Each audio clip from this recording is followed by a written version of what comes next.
صلی اللہ تعالیٰ علیہ وسلم نے ارشاد فرمایا، جس نے مجھ پر 100 مرتبہ درود پاک پڑھا، اللہ تعالیٰ اس کی دونوں آنکھوں کے درمیان لکھ دیتا ہے کہ یہ نفاق اور جہنم کی آگ سے آزاد ہے، اور اسے بروز قیامت شہداء کے ساتھ رکھے گا۔ یعنی جو شہید ہوتے ہیں نا دین اسلام کی خاطر، اللہ پاک انہیں شہداء کے ساتھ رکھے گا۔ پیارے پیارے اسلامی بھائیوں، رب تعالیٰ کا انعام عظیم، یعنی اللہ پاک جن کو انعام عظیم عطا فرماتا ہے وہ لوگ کون ہیں؟ پیارے پیارے اسلامی بھائیوں، نیک اولاد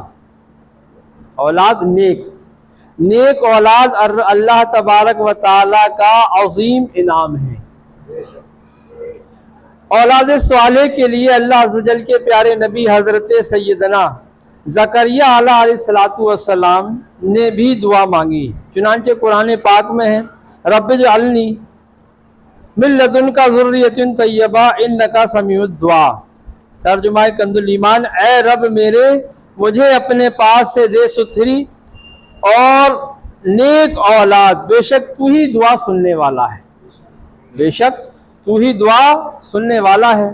اور حضرت خلیل اللہ حضرت ابراہیم علیہ السلام نے اپنی آنے والی نسلوں کو نیک بنانے کے لیے یوں دعا مانگی، رب اجعلنی مقیم الصلاۃ ومن ذریتی ربنا وتقبل دعا ربنا اغفر لی ولوالدی وللمؤمنین یوم یقوم الحساب۔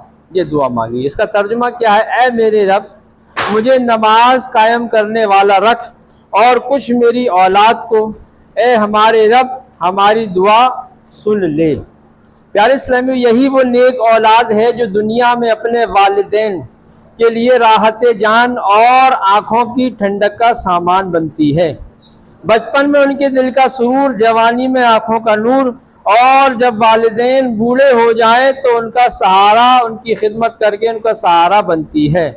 پھر جب یہ والدین دنیا سے رخصت ہو جاتے ہیں تو یہ سعادت مند اولاد اپنے والدین کے لیے بخشش کا سامان بنتی ہے، دنیا سے جانے کے بعد بھی بخشش کا سامان بنتی ہے۔ اب یہ بخشش کا سامان کیسے بنتی ہے؟ کہ شہنشاہ مدینہ قرار قلب و سینہ صاحب معطر پسینہ صلی اللہ تعالی علیہ وسلم کا فرمان ارشاد ہے، جب آدمی مر جاتا ہے تو اس کے اعمال کا سلسلہ منقطع ہو جاتا ہے، یعنی کٹ جاتا ہے، سوائے 3 کاموں کے کہ ان کا سلسلہ جاری اور ساری رہتا ہے۔ وہ 3 کام کون سے ہیں؟ نمبر 1 صدقہ جاریہ، جس کا سلسلہ جاری رہتا ہے، جیسی ہمارے جسم سے جیسی روح نکل گئی سارے اعمال کا سلسلہ ختم، بس 3 کام ایسے ہیں جن کا سلسلہ جاری رہے گا۔ وہ کیا ہے؟ نمبر 1 صدقہ جاریہ۔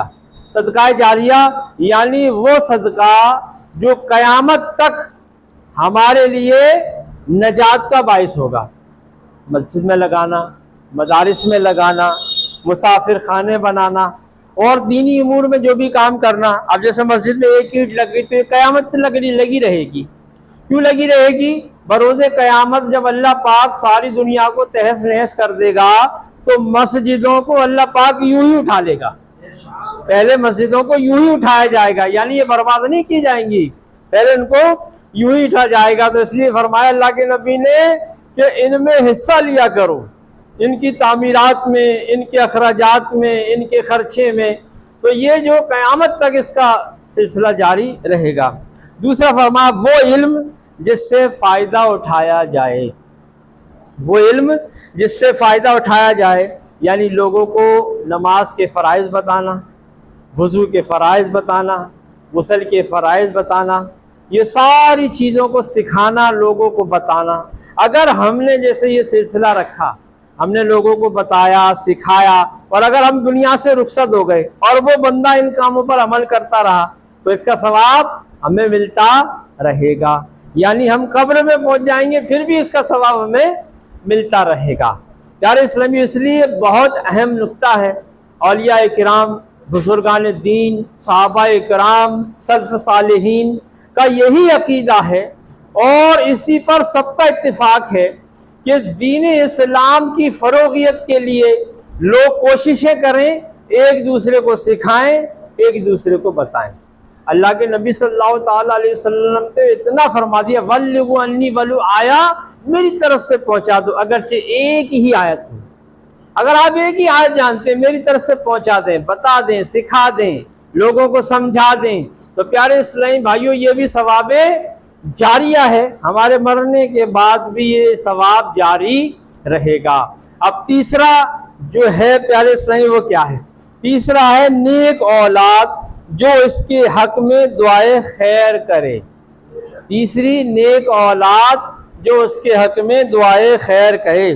صحیح مسلم میں یہ حدیث موجود ہے۔ ایک اور مقام پر حضور صاحب لولاک سیاح افلاک صلی اللہ علیہ وسلم نے ارشاد فرمایا کہ جنت میں آدمی کا درجہ بڑھا دیا جاتا ہے، تو وہ کہتا ہے کہ میرے حق میں یہ کیسے ہوا، کس طرح ہوا؟ تو جواب ملتا ہے اس لیے کہ تمہارا بیٹا تمہارے لیے مغفرت طلب کرتا ہے، یعنی تمہارے لیے مغفرت کی دعا کرتا ہے، تو اللہ پاک ان کے درجوں کو بلند فرماتا ہے۔ کون؟ جو رخصت ہو گئے۔ لوگ کہتے ہیں نا یہ ایصال ثواب وہ ساری چیزیں ہوتی ہیں، یہ نہیں کرنا چاہیے۔ نہیں، جو کہتے ہیں ان کو کہنے دو، لیکن ہم اگر اپنا فائدہ چاہتے ہیں، اگر ہم اپنا فائدہ چاہتے ہیں، نفع چاہتے ہیں، تو اپنی اولاد کو سب سے پہلے نیک بنانے کی کوشش کریں، اور انہیں یہ سکھائیں کہ بیٹے ہم دادا کی قبر میں جایا کرتے تھے، دادا کے لیے ایصال ثواب کیا کرتے تھے، آپ جب ہم رخصت ہو جائیں تو ہمارے لیے ایصال ثواب کیا کرنا۔ کیوں پیارے اسلامی بھائیوں؟ اگر ہم بچے کو یہ نہیں سکھائیں گے تو اسے کیا ضرورت ہے وہ ہمارے لیے ایصال ثواب کرے؟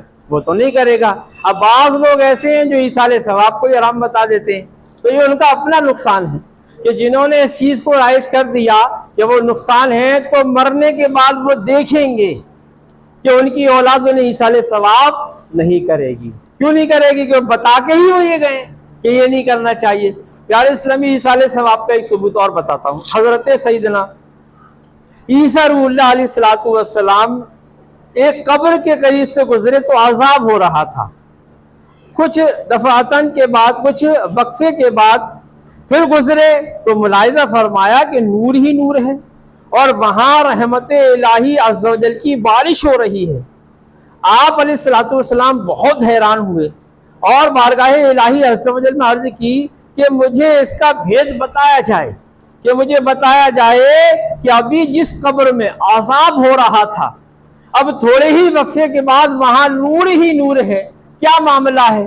نبیوں کی بات اللہ پاک قبول فرماتا ہے، نبیوں کی دعا اللہ پاک قبول فرماتا ہے۔ تو غیب سے آواز آئی کہ بے شک یہ گناہ گار تھا، یہ سیاہ کار تھا، یہ خطا کار تھا، لیکن اس نے اپنی بیوی کو حاملہ چھوڑا، یعنی دنیا سے جب یہ آیا تو اس کی بیوی حاملہ تھی، اس کے یہاں بچہ پیدا ہوا، اور جب بچہ پیدا ہوا تو بچے کو بسم اللہ کی رسم ادا کرنے کے لیے مدرسے میں داخل کیا، اور جب اس کے بچے نے بسم اللہ پڑھی تو مجھے حیا آئی کہ زمین کے اندر اس کے باپ کو کیسے عذاب دوں جس کا بیٹا زمین کے اوپر میرا نام لے رہا ہے۔ تو میں نے اس کے عذاب کو ہٹا دیا اور اس کی قبر میں راحت کا سامان ہو گیا۔ تو پیارے پیارے اسلامی بھائیوں ذرا غور کریں، سوچیں کہ آج اس پرفتن دور میں اگر ہمارے یہاں کسی کے یہاں میت ہو جائے تو وہ سوگ ووگ تو ہوتا نہیں کچھ بھی، صرف اسی دن کا ہوتا ہے، اور یقین جانیے بعض گھروں میں تو اس دن کا بھی نہیں ہوتا۔ دبکے چوری لوگ باغ موبائل وغیرہ چلاتے ہیں اور بہت سے ایسے کام کرتے ہیں جو نہیں کرنا چاہیے۔ پیارے اسلامی بھائیوں گھر میں اگر میت رکھی ہو تو سوگ ایک دن کا، 2 دن کا، 3 دن کا، اس سے زیادہ نہیں ہوتا، لیکن جو میت ہمارے گھر میں رکھی ہے اس کے لیے سب سے بہترین جو تحفہ ہے وہ قرآن کی تلاوت ہے، سب سے بہترین ایصال ثواب۔ اب اسے کوئی چیز فائدہ نہیں دے گی، وہ جو عمل کرے گا وہ بھی فائدہ نہیں دے گا۔ کیوں؟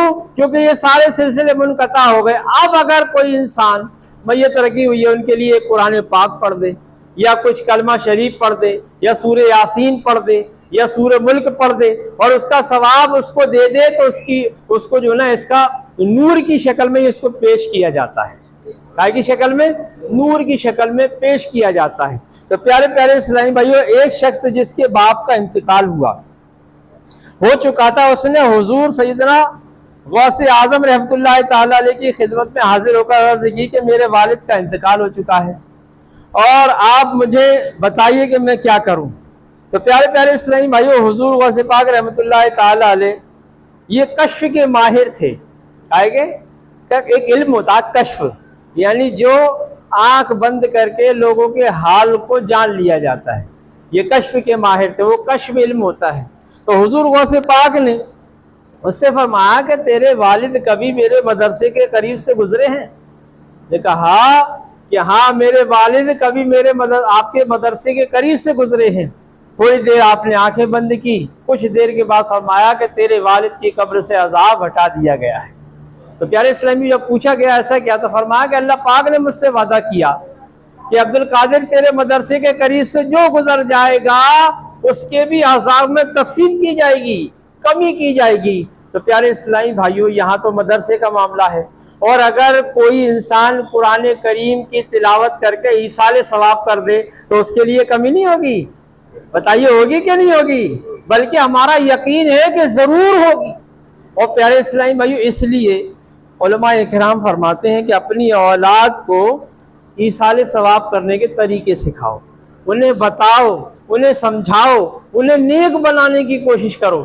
آج ہمارے یہاں آبا کا آبا ایسا ہوتا جا رہا ہے کہ نہ تو باپ کو ضرورت پڑی کہ بیٹے کو نصیحت کرے، نہ بیٹا ہی باپ کی بات سنتا ہے، نہ ماں بیٹی کو نصیحت کرتی ہے، اور نہ ہی جو ہے نا بیٹی ماں کی بات سنتی ہے۔ عجیب سی کشمکش میں لوگ لگے ہوئے ہیں۔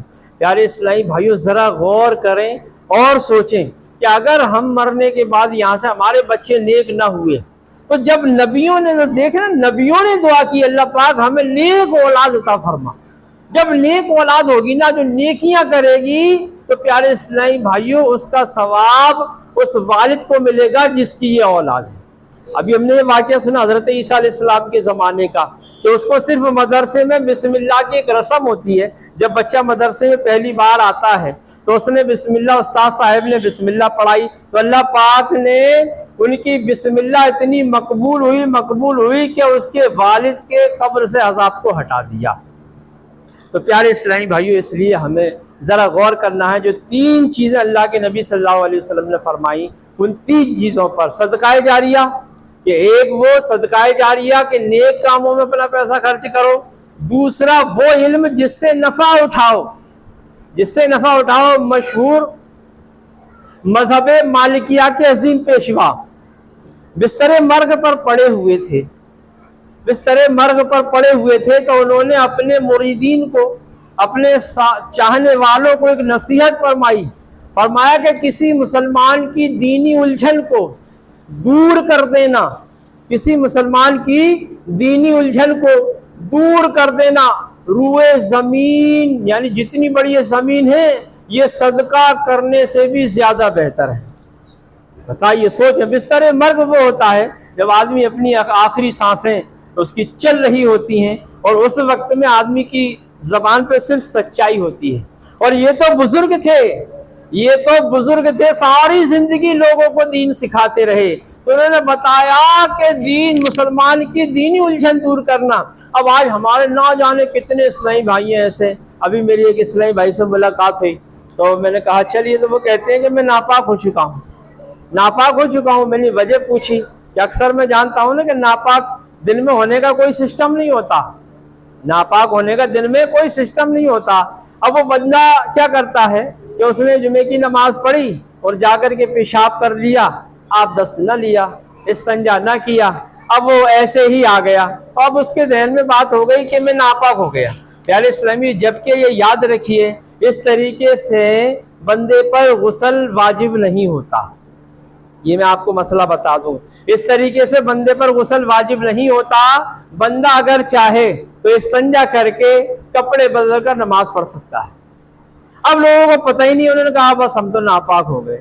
تو پیارے اسلامی، ناپاک ہونا عجیب سا سسٹم بن گیا۔ کوئی کتا چھل گیا تو ناپاک ہو گئے، گالی نکل گئی تو ناپاک ہو گئے، کسی سے کچھ کہہ دیا تو ناپاک ہو گئے۔ پیارے اسلامی بھائیوں، یہ مسائل ہم سیکھیں تو بہت ساری دین اسلام میں آسانیاں ہیں، اتنی آسانیاں ہیں دین اسلام میں، اتنی آسانیاں ہیں کہ بس ہمیں صرف سیکھنا ہے. جب ہم سیکھ جائیں گے تو سمجھنے میں بھی کامیاب ہو جائیں گے. اب ہماری پریشانی کیا ہے کہ ہم سیکھنا بھی نہیں چاہتے، اور سیکھنا نہیں چاہتے اور پوچھنا بھی نہیں چاہتے.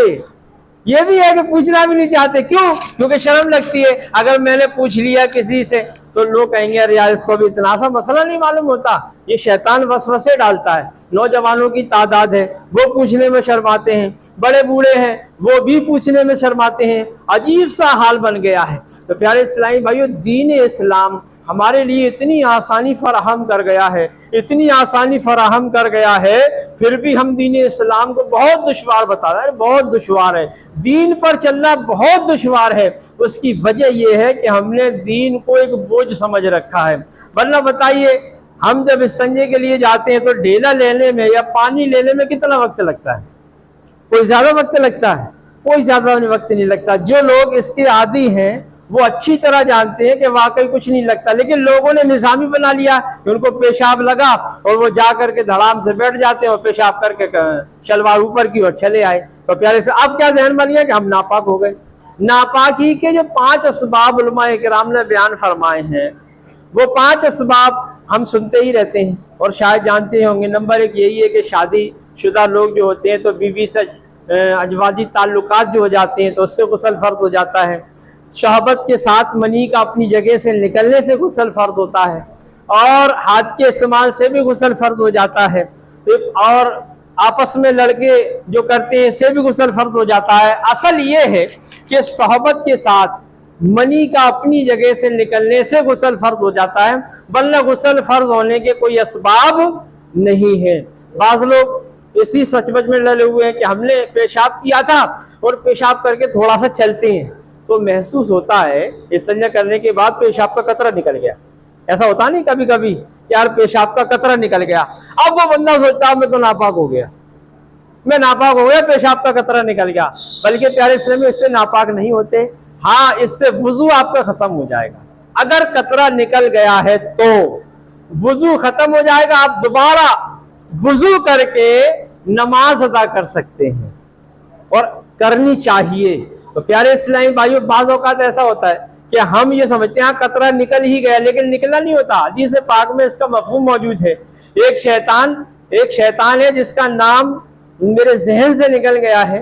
تو بتاتے ہیں اللہ کے نبی نے فرمایا کہ وہ اکثر کر کے لوگوں کے ذہن میں یہ وسوسے ڈالتا ہے اور پیشاب کی جگہ پہ تھوک مارتا ہے. تو تھوک مارتا ہے تو بندے جب پیشاب کر کے آتا ہے تو چلنے سے جو ہوتا ہے کہ انسان کے سوراخ جو ہوتا ہے جسم کا، وہ سوراخ کھلتا ہے.